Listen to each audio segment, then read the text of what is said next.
ची बातमी आपण पाहूयात। एफडीएला 5 लाखांचा दंड ठोठावल्याचं प्रकरण कोर्टाच्या निर्णयाबाबत तुकाराम मुंढे यांच्याकडून आश्चर्य व्यक्त करण्यात आलं। पुण्यातील गुरु नानक डेअरीवरील कारवाईच्या प्रकरणी एफडीएला 5 लाखांचा दंड ठोठावण्यात आलेला आहे। कोर्टाचा आदेश आमच्यासाठी आश्चर्यकारक असल्याचं मुंढेंनी म्हटलंय। आम्ही आमच्या भूमिकेवर ठाम आहोत। कोर्टाच्या लेखी आदेशानंतर कारवाई करू असं मुंढेंनी आता सांगितलंय। पुण्यातील गुरु नानक डेअरी या मिठाईच्या दुकानावर कारवाई करण्यात आलेली होती। 34 दिवस हे दुकान बंद होतं।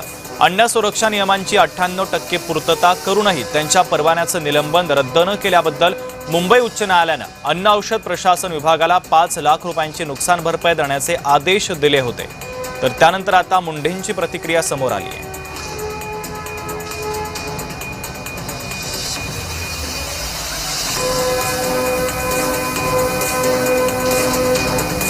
गुरु नानक याच्याबद्दल जो आदेश झालेला आहे आम्ही त्याच्यावर थोडा सरप्राइजिंग आहोत आणि त्याच्यामुळे आमच्याकडे जे लीगल ऑप्शन्स अवेलेबल आहेत त्यानुसार आम्ही पुढे जाणार आहोत।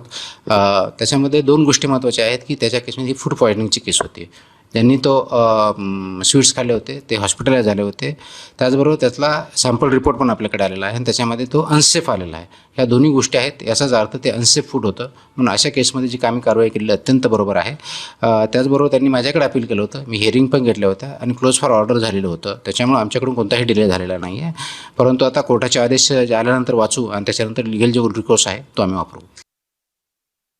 खूप उशीर झाला असं म्हणता येणार नाही, पण डेफिनेटली याचा अगोदर आपण देऊ शकलो असतो, कारण हा कायदा 2011चा आहे आणि ॲडव्हर्टाईजच्या बाबतीत रेग्युलेशन 2018मध्ये आलेलं आहेत आणि त्याचं इम्प्लिमेंटेशन जुलै 2019 पासून चालू झालेलं आहे।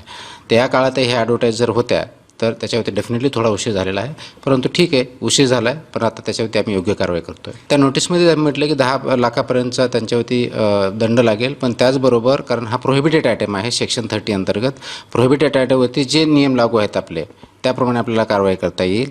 नंबर 1। नंबर 2, कारण तो अनसेफ पण आहे हे प्रूव्ह झालेलं आहे, म्हणूनच आपण ते प्रोहिबिट केलेलं आहे। अनसेफचे सेक्शन 59 सुद्धा आपल्याला त्याच्यावरती कारवाई करता येईल।